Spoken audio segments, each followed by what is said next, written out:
Bueno, pues esta es la mesa de libertad humana y movilidad social. Adelante, Roberto. ¿Qué tal? Muy buenas tardes. Es un honor para mí presidir esta mesa sobre temas fundamentales para el nuevo centro Ricardo B. Salinas Pliego, Movilidad Social y Libertad Humana. Esta mesa es parte de todo un programa virtual muy ambicioso, sumamente rico y productivo de intercambio sobre temas fundamentales para el centro que hemos estado celebrando estos días y que bueno, creo que va a ser ocasión para poner sobre la mesa algunos temas y algunos debates, algunas líneas discursivas y conceptos rectores que puedan guiar un mejor entendimiento de valores como la prosperidad incluyente, la propia movilidad social, la adaptabilidad del ser humano ante circunstancias cambiantes, la importancia del Estado de Derecho y la libertad humana, y principalmente pues esta idea de poder empoderar a ciudadanos de nuestras diversas naciones con oportunidades de desarrollo, oportunidades de progreso humano. Yo quiero agradecer la presencia de un panel verdaderamente estelar para poder compartir ideas sobre libertad humana y movilidad social. Tenemos presentes en esta ocasión al doctor Juan José Dabub.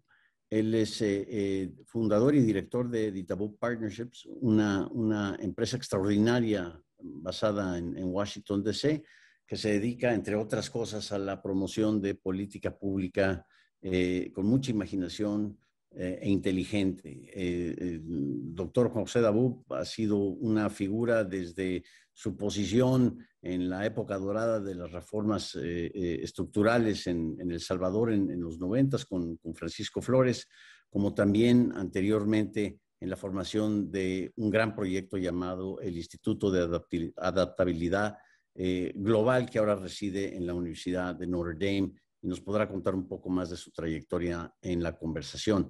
Tenemos también a Gonzalo Schwartz, colega mío en Atlas Network, en el proyecto latinoamericano de Atlas Network, y fundador y director del Archbridge Institute, que justamente se dedica a analizar aspectos de la importancia de la movilidad social, de la libertad humana y del significado que genera la libertad para la dignidad de las personas y para la oportunidad de poder florecer.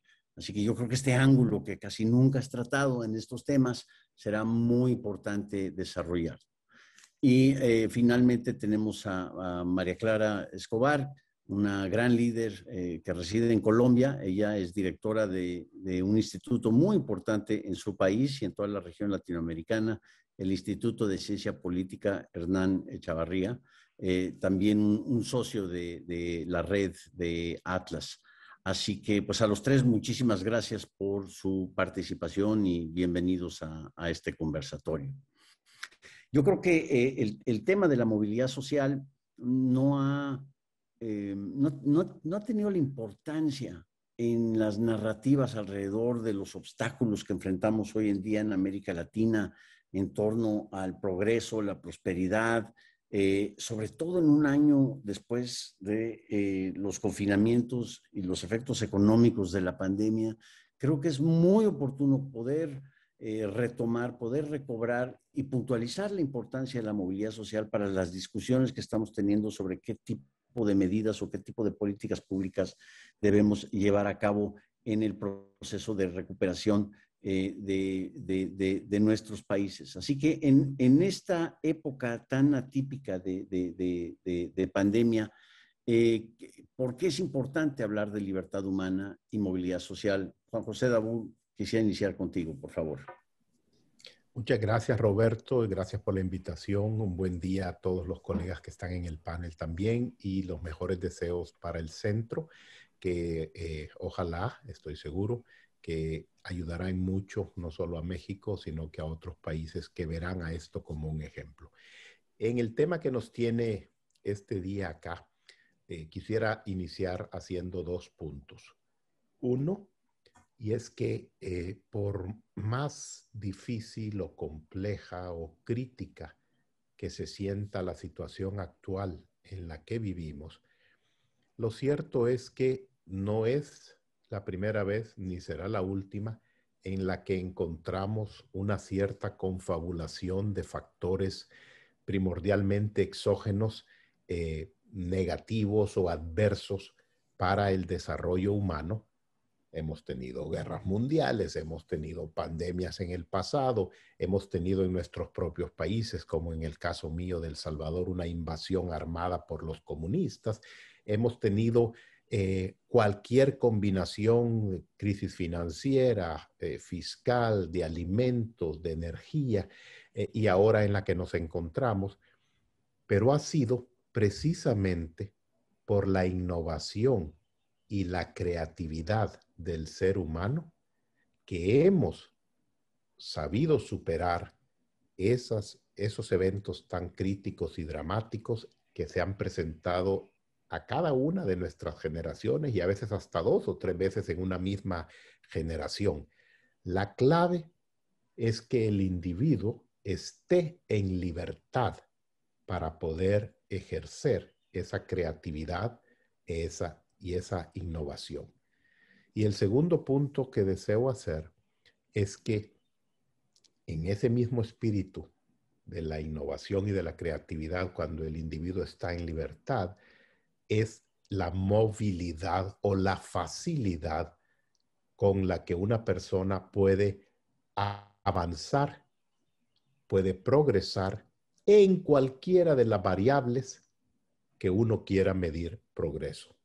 Si es en lo ético y en lo personal, si es en lo material y lo mundano, en la medida que se remueven los obstáculos que le permiten al individuo tomar las riendas de su destino, yo no tengo duda alguna, la historia nos lo ha demostrado muchas veces, que la persona puede moverse hacia adelante, hacia arriba, independientemente de la situación en que actualmente se encuentre.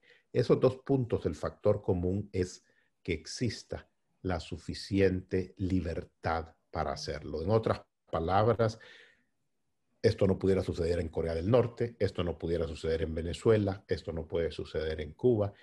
Y ojo, que hay muchos obstáculos en muchos de los otros países que tenemos algún grado de libertad, pero que en este momento nos encontramos en una confabulación nuevamente de las 3 P: políticas públicas, populismo y pobreza.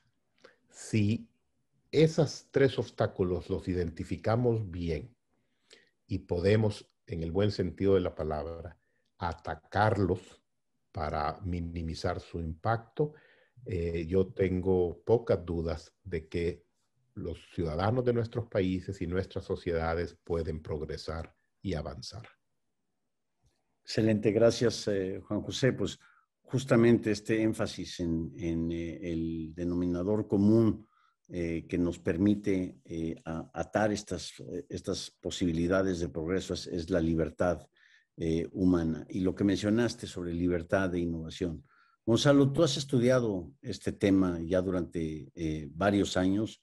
El año pasado tuvimos la fortuna de que el gran biólogo, evolucionista, economista, prácticamente enciclopedista, todo, Matt Ridley, publicó el gran libro, su gran libro sobre innovación, donde insistía en este tema, libertad para innovar. Por cierto, Matt Ridley es un gran amigo del Centro Ricardo de Salinas Pliego. ¿Qué nos puedes compartir al respecto sobre la importancia de la innovación y la libertad para innovar? Sí, muchas gracias, Roberto.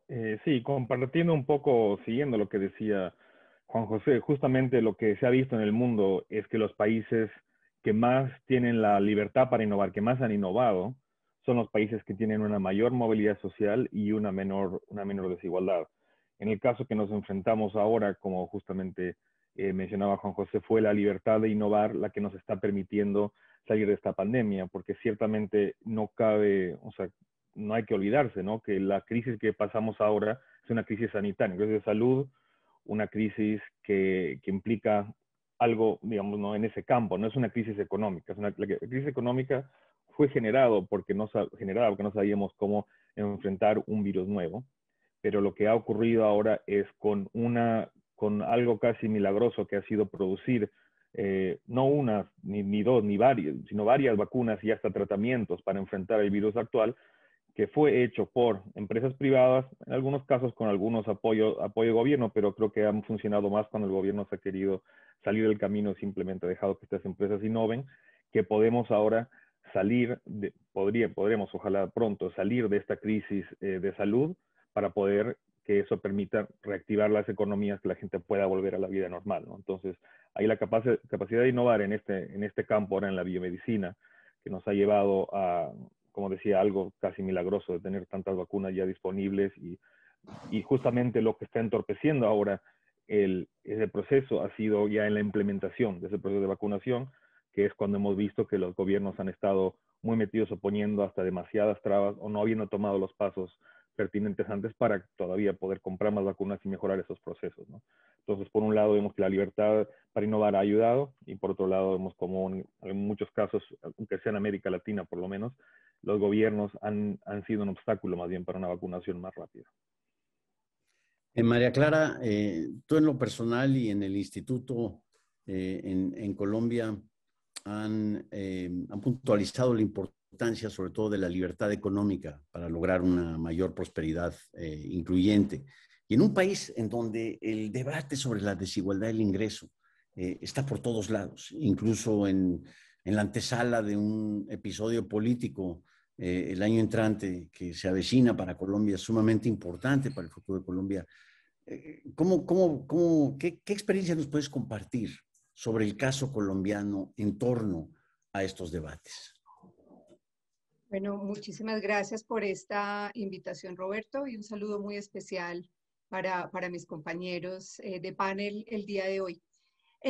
Colombia, diría yo que es un caso bastante típico en la mayoría de los sentidos latinoamericano, en la medida en la que, y como tú lo mencionabas, los resultados que muestra con indicadores como el del Fraser Institute para medir su grado de libertad económica, digamos, siempre presenta un estado en la media, en el tercer cuartil de este índice en particular. Pero también es muy típica, digamos, en cuanto en que manifiesta todas estas problemáticas muy relacionadas con medidas de apertura económica, pero bastante tímidas. Colombia, de hecho, en los años 90 tuvo un proceso de apertura económica, pero fue tan tímido que ni siquiera logró, digamos, mover al país en sus posiciones respecto al índice. Y también es un país en el que se muestran estas dinámicas, al igual que otros vecinos, de lo que se llama el capitalismo de amigotes, el capitalismo crónico. Una gran presencia del Estado, un Estado gigante, pero también un Estado en el que los políticos tienen esa potestad de, digamos, distribuir las prebendas para favorecer a unos grupos por encima de otros. Tal vez el caso colombiano puede ser un poco más interesante cuando uno mira pues, las condiciones derivadas del conflicto. Ha sido un país que durante muchos años ha vivido pues, un conflicto bastante complicado. Pero un país que en cierta medida pues, ha logrado construir un tejido empresarial que ha suplido, a mi manera de ver en muchos casos, unas debilidades muy grandes por parte del Estado.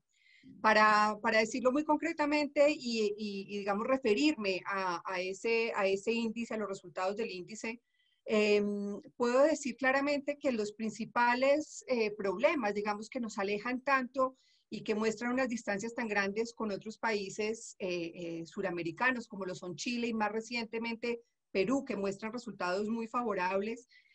Uno entonces tiene que recurrir como a las 5 categorías que mide este instrumento. Y digamos que en todas puntuamos relativamente regular.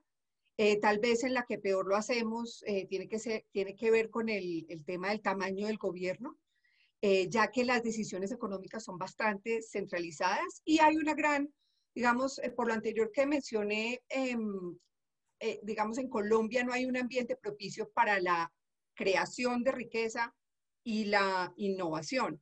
De hecho, es muy preocupante que digamos, la reforma tributaria que quiere traer que quiere presentar el gobierno en las próximas semanas, pues ve uno lo que hay en la propuesta y se da cuenta que este ha sido un mecanismo que se ha utilizado para corregir falencias económicas estructurales, y que, digamos, este tema del COVID y este tema de la crisis económica se ha vuelto como una nueva oportunidad para recaudar recursos del fisco, pero bajo esa misma óptica redistribucionista, esa misma óptica de que la desigualdad es el problema, cuando el problema real es la generación de riqueza.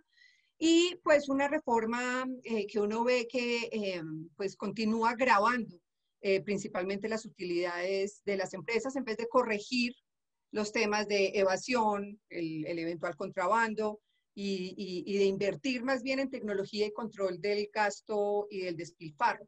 Otros temas del índice que no voy a entrar a cada uno pues para no apropiarme de la palabra en este foro, pero son los temas del sistema legal y los derechos de propiedad.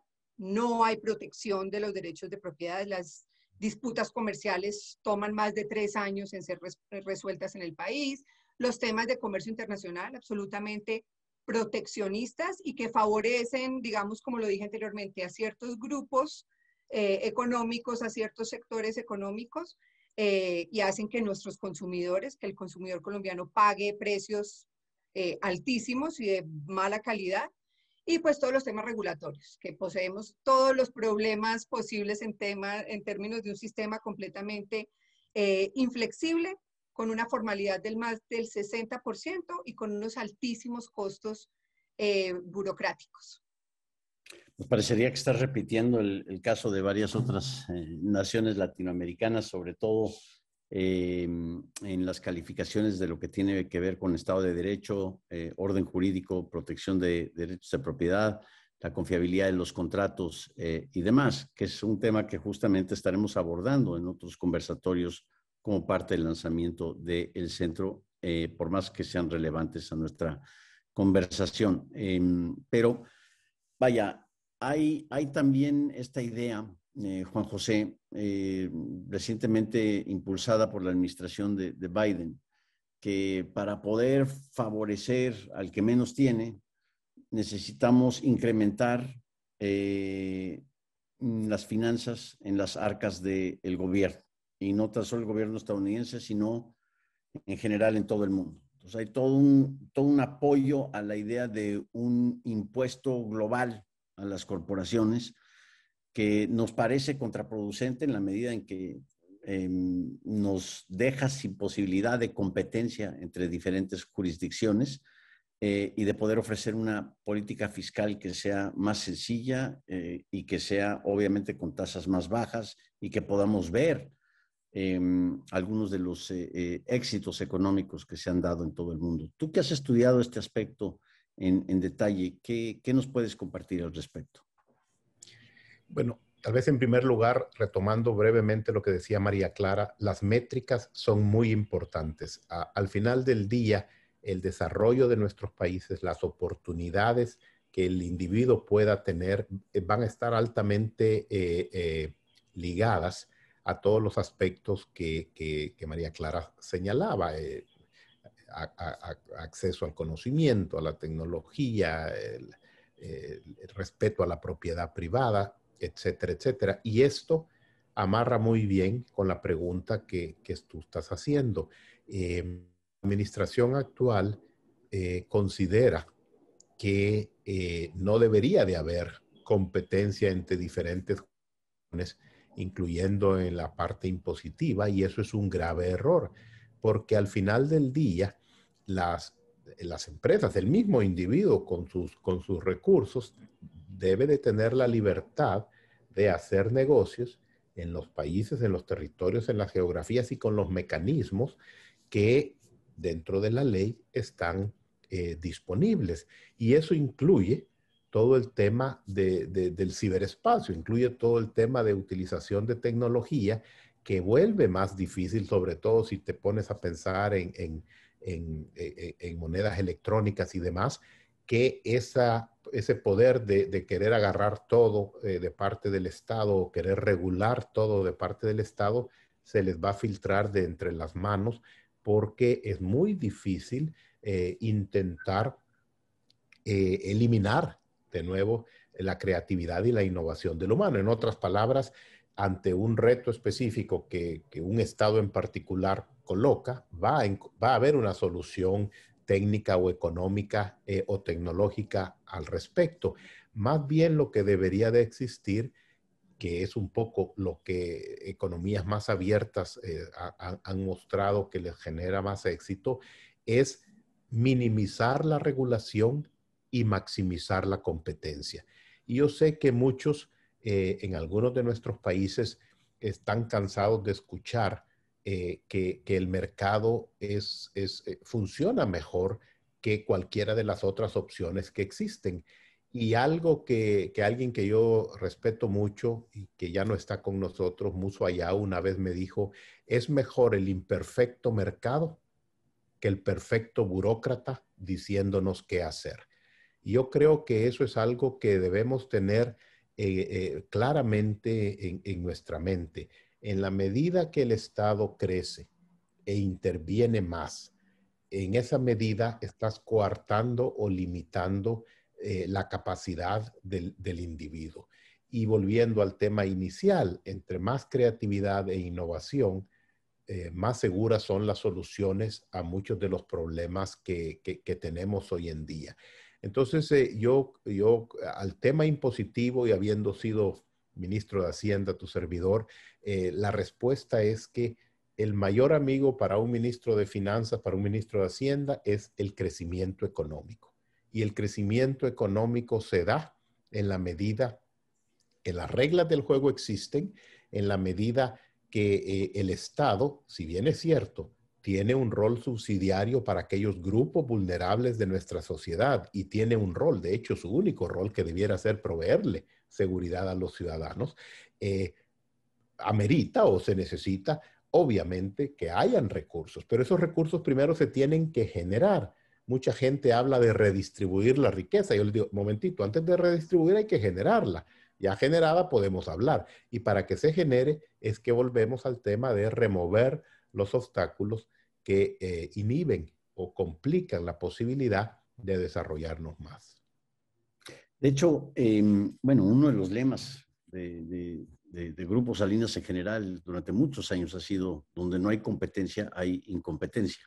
Bueno, es un juego de palabras, pero no deja de ser una poderosa idea, justamente al no apreciar cuáles son los grandes beneficios sociales de la competencia en materia económica. Ahora bien, Gonzalo, con todo este debate hay mucho intelectual público, hay corrientes muy importantes que hablan sobre la necesidad, no de crear la riqueza primero, sino redistribuir lo que ya existe. Hay que quitarle al que más tiene, al 1%, a los ricos, y hay que redistribuir eso entre los que menos tienen. Y aparentemente la política social ahí acabó. Ya no hay oportunidad de plantear o decir algunas otras cosas. Hay de alguna forma el fenómeno de que la obsesión, o más bien toda la narrativa alrededor de la desigualdad, nos ha hecho olvidar la importancia de la movilidad social. Sí, yo creo que ciertamente ese es el caso, ¿no? Y un poco para irnos, no a un nivel abstracto, simplemente para definir los términos, ¿no? O sea, la desigualdad, ¿qué es lo que nos está diciendo? Está midiendo una brecha entre los estratos más altos y más bajos de una sociedad, pero no nos dice nada de que por qué existe esa brecha o qué es lo que pasa en el medio, ¿no? Que la movilidad social nos está diciendo cuál es la capacidad de las personas, los obstáculos que tienen las personas en su camino para subir la escala económica, salir de la pobreza, llegar a la clase media, llegar a la clase más alta, ser más prósperos, ¿no? Estar mejor. Entonces, en el tema de la desigualdad, hay mucho discurso, mucho relato, pero hay poca evidencia que muestre cómo la desigualdad realmente afecta al crecimiento o reduce la movilidad social. Por ejemplo, digamos, la desigualdad, hay menos desigualdad en Pakistán que lo que hay en Canadá, o el mismo nivel de desigualdad de Finlandia a Moldova, o de Dinamarca a Belarus, o justamente el mismo nivel de desigualdad en Estados Unidos o El Salvador. Ahora, ¿en qué países preferimos vivir nosotros? La desigualdad en sí no nos dice nada. Y lo que se puede hacer es reducir, ponga esa desigualdad redistribuyendo, sacando impuestos, o sea, imponiendo impuestos más altos a los más ricos y a los más, distribuir con alguna otra política pública. Pero eso no hace que el bienestar de toda la población mejore y es contraproducente igual, porque los impuestos afectan mucho el crecimiento, a la actividad económica, ¿no? Entonces puede reducir eso. Ahora lo que decíamos es que lo que más importa es ver cuáles son las variables que más afectan o pueden afectar la movilidad social. Y entonces, por ejemplo, en el caso de la desigualdad, si es que tenemos esa brecha, lo que importan ahí son esas barreras que pueden estar generando esa brecha que impiden a las personas crecer. Entonces, por ejemplo, una mala educación pública de o mala calidad en la educación pública. ¿Qué es lo que hace? Genera una barrera que los pobres, que son los que están más en la educación pública, no puedan tener una buena educación y prosperar. ¿Qué es lo que pasa con la gente más próspera? Es que ellos van a un colegio privado, tienen una mejor educación y prospera. Ahora, ¿cuál es el problema ahí? ¿El problema es la gente que tiene más recursos para hacerlo o es esa barrera de una educación pública que no mejora? Una educación pública que no se pone a los niños primero y cómo ofrecer una educación de mejor calidad. O en el caso que veíamos, la regulación o los costos para emprender.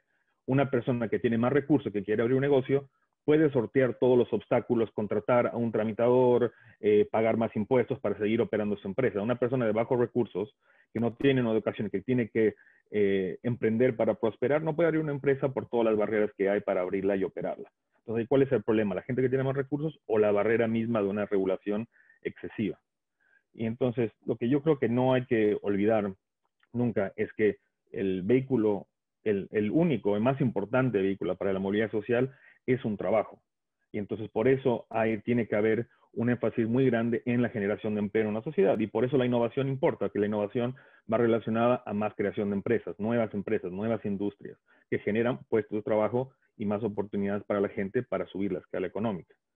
Entonces, hay una cierta tendencia a relacionar esos dos conceptos, ¿no? De desigualdad y movilidad, porque en la literatura académica se ha visto que países que tienen menos desigualdad tienen igual más movilidad social.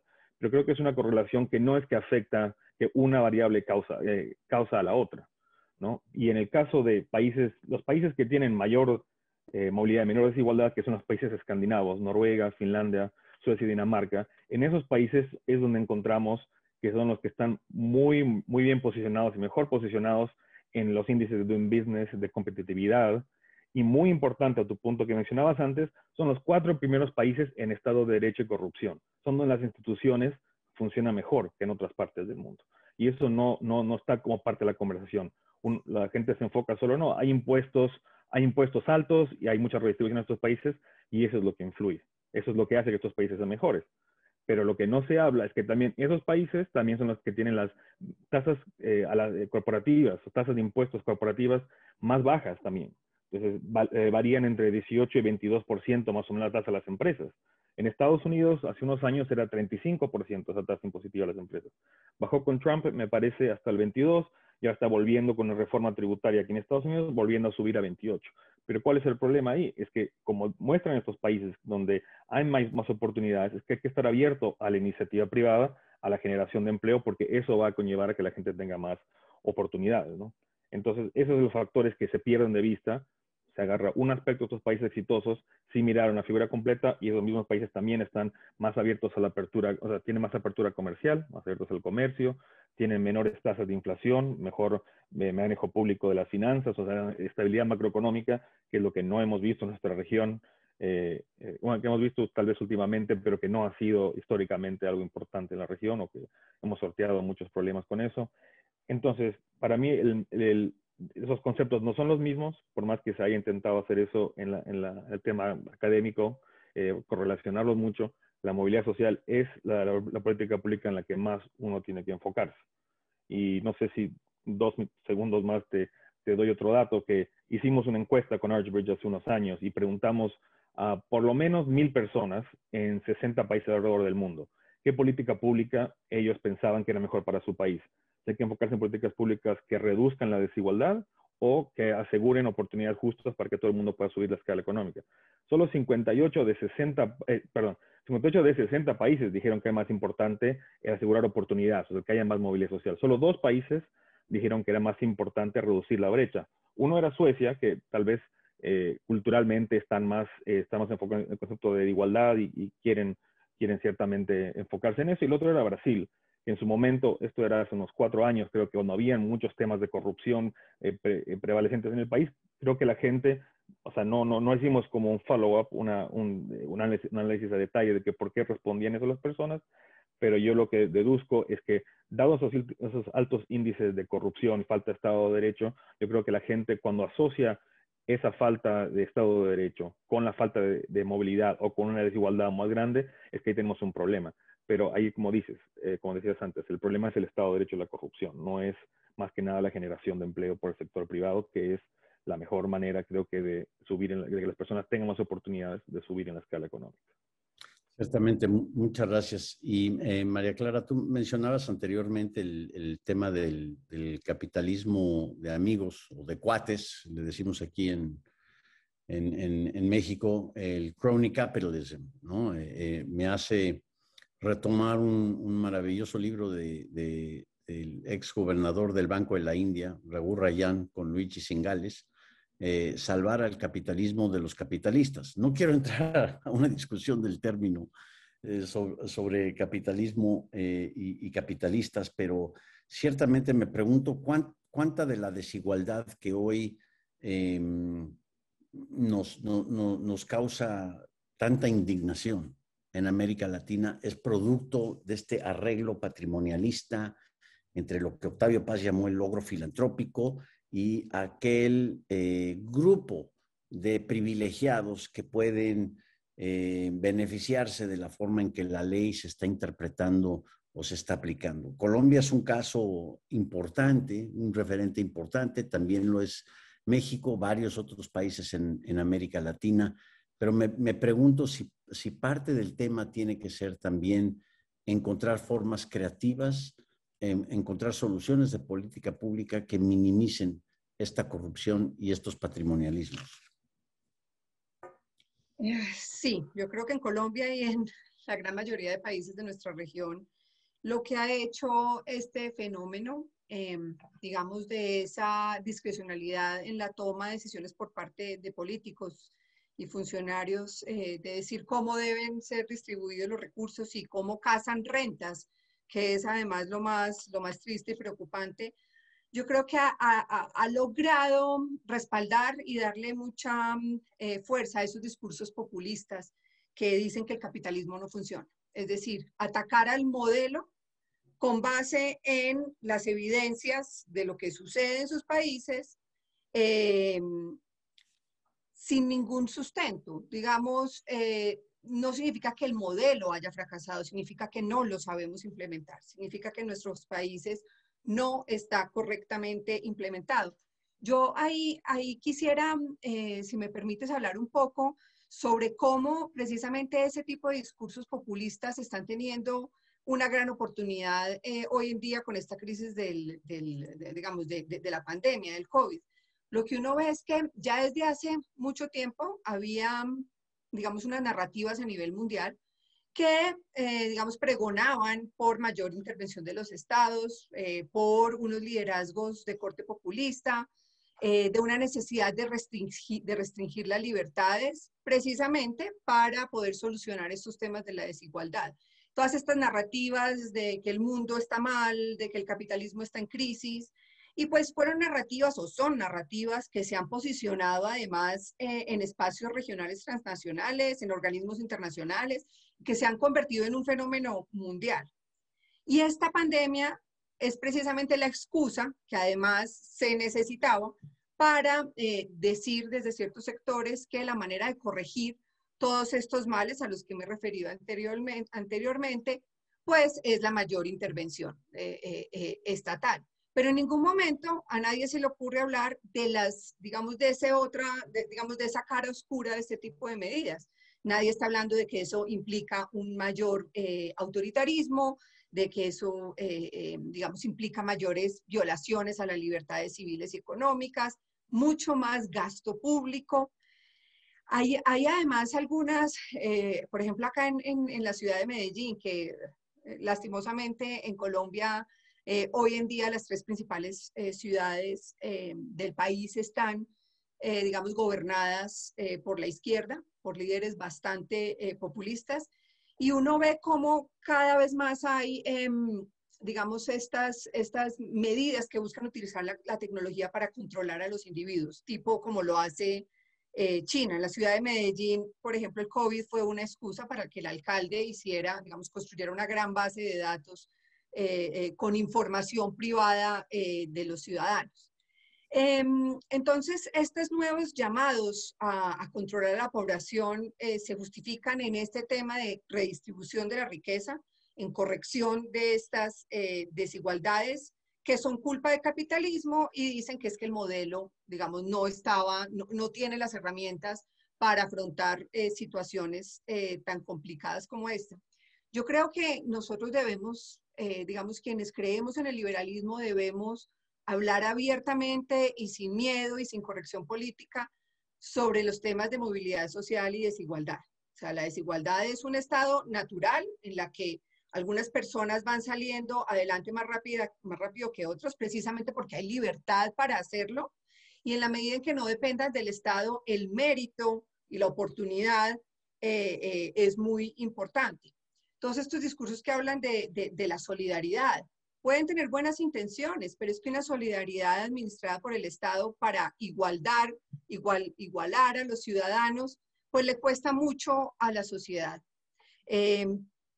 ¿Por qué le cuesta tanto a la sociedad? Porque es que hay digamos, una verdad que nadie dice, y es que cada que el Estado se mete a intervenir en la economía, genera unas externalidades más graves. ¿Por qué? Porque en su propia, digamos, porque el Estado en su propia esencia, cuando interviene, genera mucha más desigualdad.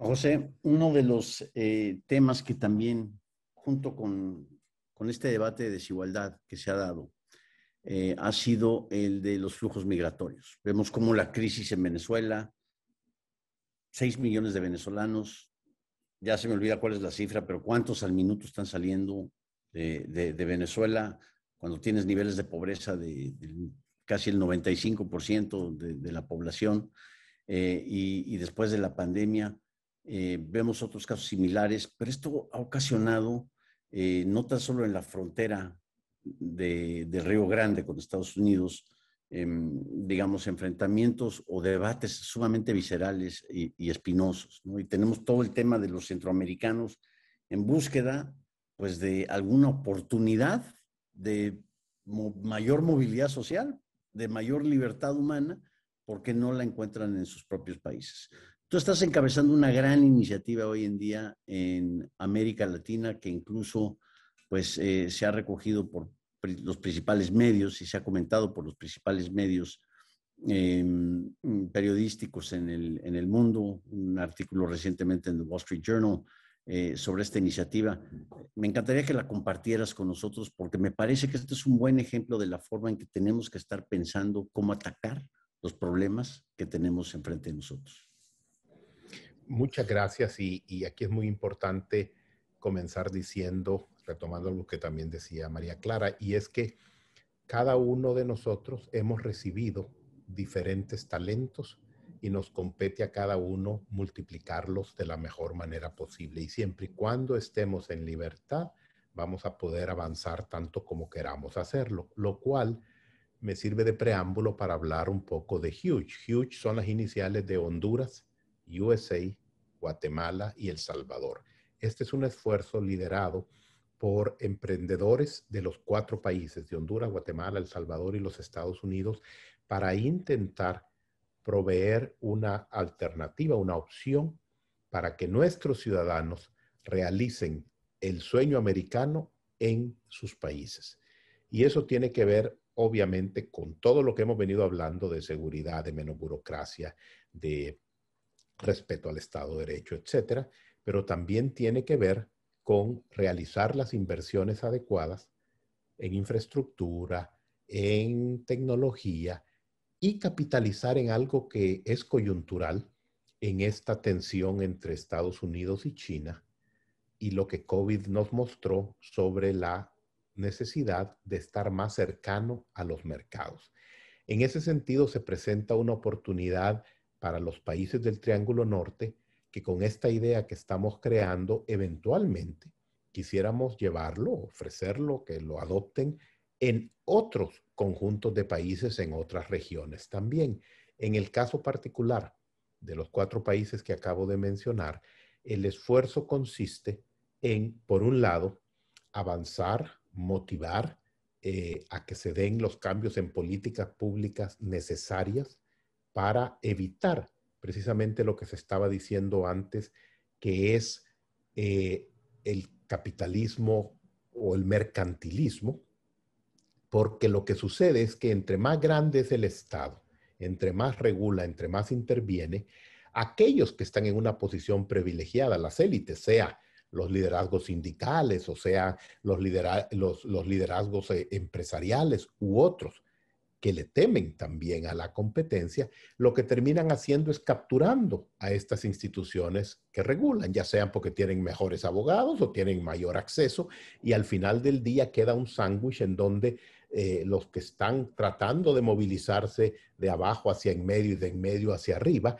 tienen más obstáculos. Entonces es muy importante comenzar por el pecado original, que es el tamaño de ese cáncer, que es el tamaño de ese estado gigante.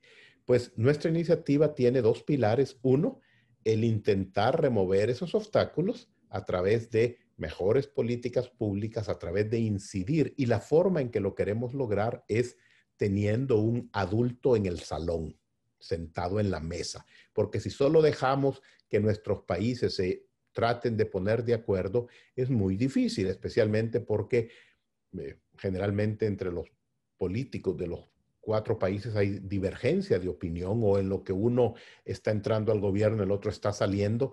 Acá estamos buscando algo que es permanente. Y lo que es permanente es el emprendedor, es el sector privado. Los gobiernos cambian, el sector privado permanece. Los fundadores de este esfuerzo tienen 150 años de estar en cada uno de los países y van a estar, Dios mediante, los siguientes 150, si no ellos personalmente, sus empresas. Y hemos superado guerras, huracanes, terremotos, gobiernos populistas de derecha, gobiernos populistas de izquierda, comunistas. Nosotros tuvimos 2 gobiernos comunistas seguidos, en el caso de El Salvador, y hemos logrado superar cada uno de estos eventos. El grupo fundador, solo en los 3 países de Honduras, Guatemala y El Salvador, ha generado ya más de 150,000 empleos. Si 10% de los textiles que van de China a Estados Unidos, solo 10% se moviera a esos 3 países, es 1 millón de nuevos empleos. Con 5 personas que indirectamente son beneficiadas, tienes un impacto importantísimo. El otro pilar, este es el institucional, el otro pilar es algo similar a un fondo de inversión, en donde estamos poniendo recursos propios para la ejecución de esos proyectos estratégicos que se requieren para acercar mercados, puertos, aeropuertos, carreteras, energía, telecomunicaciones, y queremos telecomunicaciones con tecnología americana o europea, que eso es muy importante también por temas de seguridad y para evitar también lo que nos describía María Clara, que se dio durante la pandemia en algunas ciudades de Colombia con acceso a información usando tecnologías raras. Entonces, Huge Business and Investment Council está pensando en grande, está pensando en algo que honestamente es primera vez que tenemos a los 4 países juntos, representantes del sector privado de los 4 países y abogando por 2 líneas, por 2 esfuerzos que van en paralelo, el institucional y el de las inversiones. Y de eso se trata este esfuerzo, y es una solución pragmática, no dogmática, que demuestra que en la medida que tenemos las adecuadas políticas públicas, que tenemos las reglas del juego claras y que hay suficiente competencia en todos los sectores, la creación de empleo es importante y es posible. Ya lo mencionaba Gonzalo hace un rato, la mejor herramienta para que una persona se supere es un empleo, y empleos generados por el sector privado, no por los gobiernos, porque esos no generan riqueza, no generan beneficios para las personas.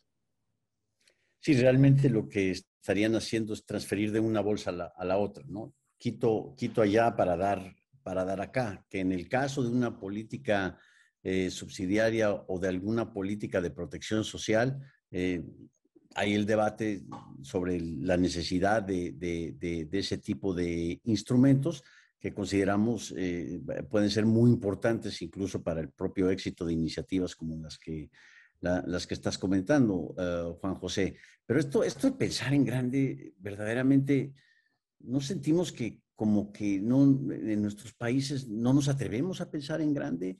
O quizá con la pandemia y el surgimiento de una especie de neocaudillismo por toda la región, nos hemos asustado a poder pensar en que sí se pueden lograr iniciativas Mira, de perdona esta envergadura. que interrumpa, Roberto, pero eso que estás mencionando tú es muy importante. Yo estuve en 3 gobiernos en mi país sin pertenecer a ningún partido político, 3 administraciones diferentes durante 12 años. En cada ocasión salían diferentes grupos del país diciendo, ¿cuál es el plan de gobierno? ¿Cuál es la visión del gobierno? ¿Hacia dónde nos van a llevar? Yo les decía, hey, no hay mejor misión que quitar los obstáculos para que usted decida para dónde quiere ir. Estamos siempre pensando qué nos van a, lo que mencionabas tú del caudillismo, que ahora con todo el populismo que se está dando sería lo peor, que estuviéramos pensando qué es lo que el gobierno quiere hacer o hacia dónde nos quieren llevar. Más bien, en la medida que se minimice su presencia, en esa medida, esa creatividad e innovación de la que hablábamos es que va a surgir. Y las oportunidades son extraordinarias. Ya mencionó también Gonzalo ejemplos de muchos países nórdicos, pero te vas a Singapur o te vas al mismo Chile, que aunque está pasando ahorita un momento un poco complicado, son de los que van adelante y en la vanguardia. ¿Por qué? Porque adoptaron una forma de liderar el país en donde el rol más importante del Estado es proveer seguridad y minimizar en qué se mete en todo lo demás. Y el humano busca adaptarse, busca crear, busca, en el buen sentido de la palabra, conectar las oportunidades con los retos, porque cada reto se vuelve una oportunidad extraordinaria. No se necesitan, como cuando jugás boliche, que te pongan el carril en las orillas. Aprendemos en la medida que vamos desarrollando y en la medida que vamos conociendo de mejores experiencias en otros lugares. Y eso también, Gonzalo, es parte de lo que tú hablas cuando nos has compartido tus ideas sobre cómo esto permite al ser humano florecer. La libertad humana implica poder florecer y también me empodera con dignidad. Algo sumamente importante de que se pueda ver que aunque estemos sufriendo pobreza extrema generalizada, haya esa oportunidad, exista esa fe de que puedo ascender sin tener que hacer todo lo que se hace bajo un esquema patrimonialista. Y de ahí la importancia de la libertad humana para la movilidad social. ¿No es así, Gonzalo? Sí, ciertamente. Yo lo que lo asocio es aquí, justamente en Estados Unidos, donde estamos con Juan José, es que al sueño americano, ¿no? El sueño americano, ¿cómo se define? Como lo define en unos libros más importantes, es una tierra donde las personas buscan tener una vida mejor, con más riqueza y más felicidad, sin importar dónde uno empieza, ¿no? Y ese tema, ¿acaso es diferente en América Latina? No me parece. ¿No? Nuestra gente quiere lo mismo en sus países, pero ¿por qué es diferente en Estados Unidos y por qué se puede lograr? Porque hay más libertad económica y más libertad individual. Es el país de las oportunidades, se lo llama así por una razón, ¿no?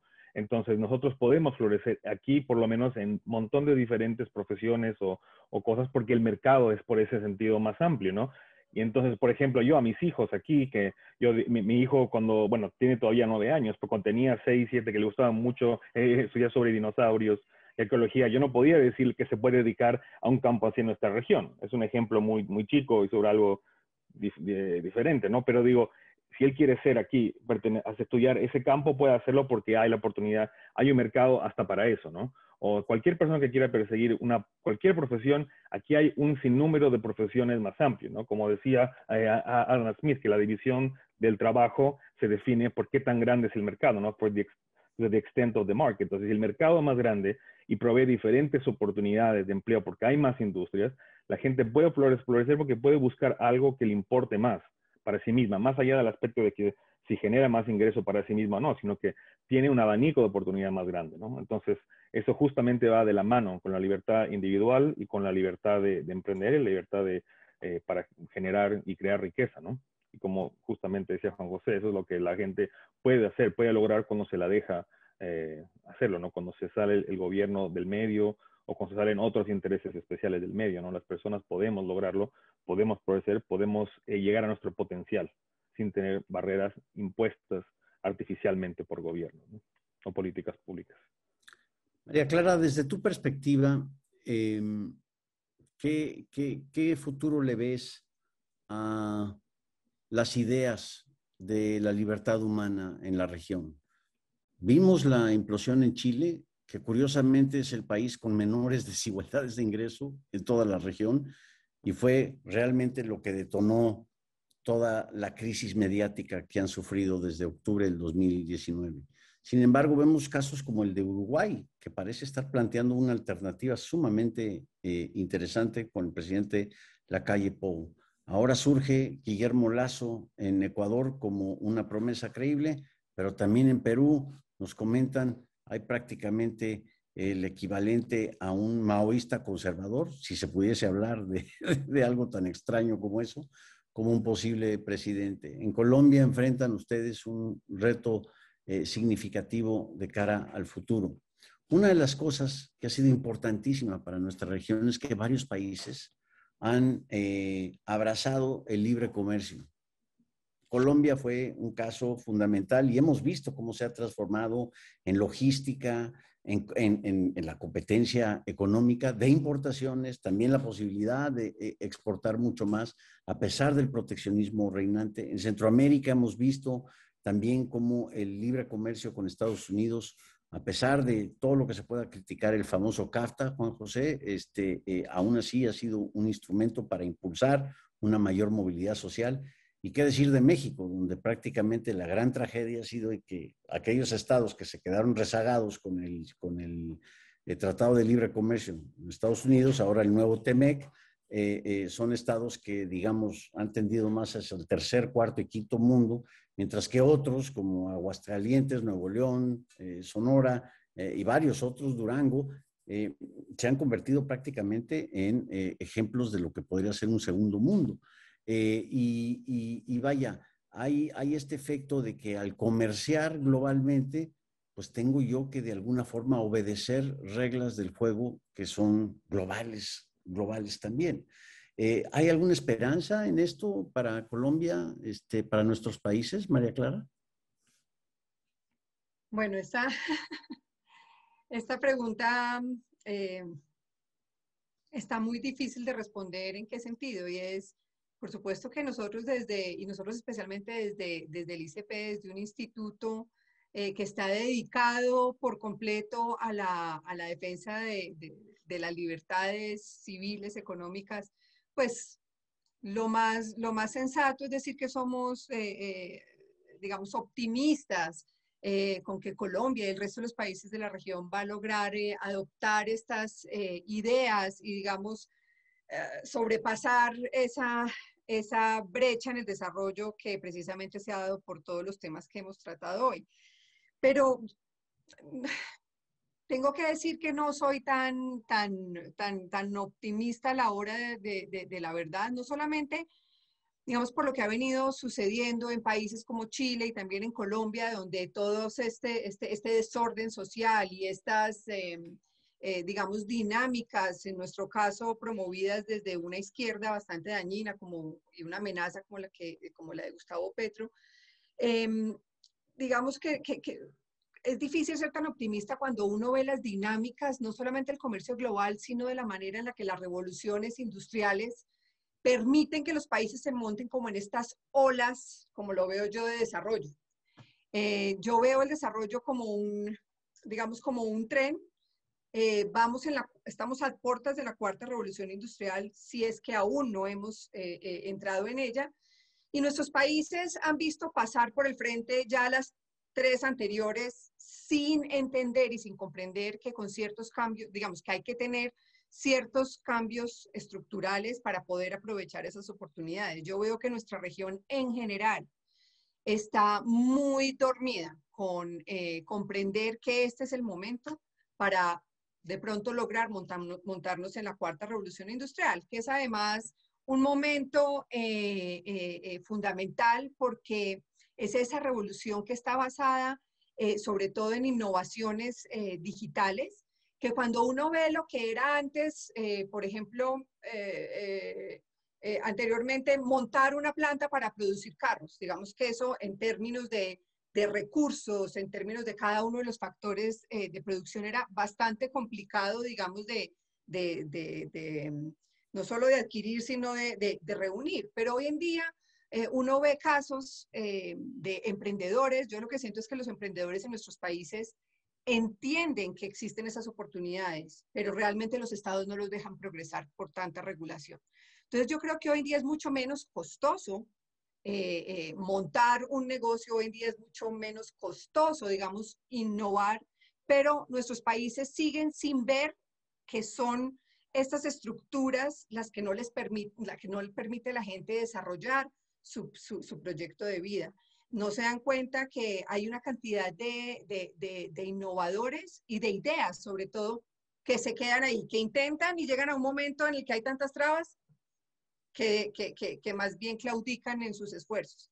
Entonces yo te diría que sí, o sea, el ambiente político complicadísimo, pero mirando un poco más allá, digamos, de los años que nos va a costar salir de esta crisis económica por el COVID, un poco más mirando en los próximos años sobre las estructuras de nuestras economías, pues tengo que ser bastante pesimistas porque veo que en materia de flexibilidad laboral, tamaño del Estado, pues estamos bastante, no solo atrasados, sino mentalmente, digamos, cerrados. Otra cosa muy importante es que, y creo que en algún momento alguno de ustedes lo mencionó, y es que en nuestros países sí creo que hay unas creencias erróneas, creo que hay una especie de creencia en un determinismo histórico, de que es que nosotros como cultura, los latinoamericanos, digamos, estamos condenados al subdesarrollo.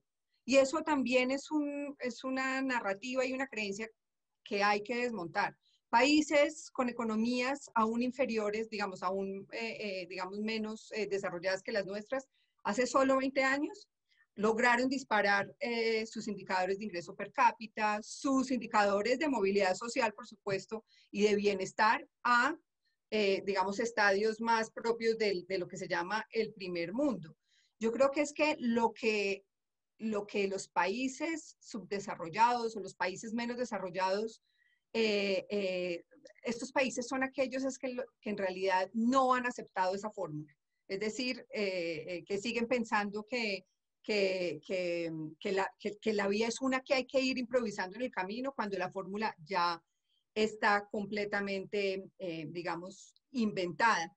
Yo les voy a pedir permiso a ustedes, tanto Roberto como Juan José, que me permitan utilizar 2 términos que ustedes han utilizado el día de hoy, porque me parecieron absolutamente geniales, y es del tamaño del Estado como el pecado original. Me encantó esta,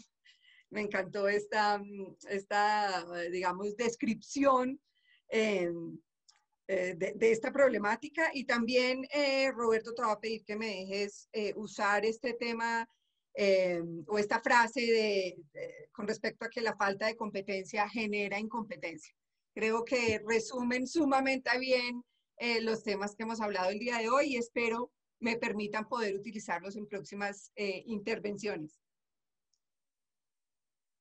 Por supuesto, María Clara, claro que sí. De eso se trata este estilo de conversatorios. Juan José, se nos acaba el tiempo. Te quisiera dar yo la última palabra y que compartas un mensaje general de cómo debemos ir, repetirnos nuevamente, por qué debemos de pensar en la libertad humana y la movilidad social. Bueno, Roberto, nuevamente, gracias por la invitación y gracias a los colegas con los que hemos compartido esta plataforma el día de hoy. Creo que es muy importante finalizar diciendo algo que dijimos al principio.